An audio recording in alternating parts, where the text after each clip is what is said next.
শিল পড়ছে কৃষকের জমির পাটের অবস্থা। একটা পাটেরও কোনো মাথা নাই, পাতা নাই।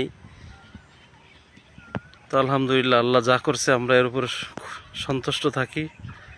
আল্লাহ যা করেন বান্দার ভালোর জন্য করেন,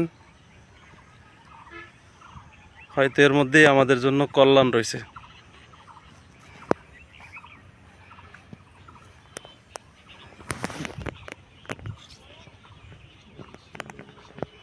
একটা পাটেরও কোনো মাথা নাই, সমস্ত পাট মাথা ছাড়া হয়ে গেছে।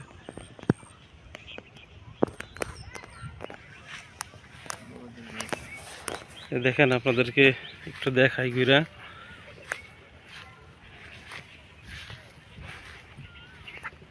পুরো চকের অবস্থা একই।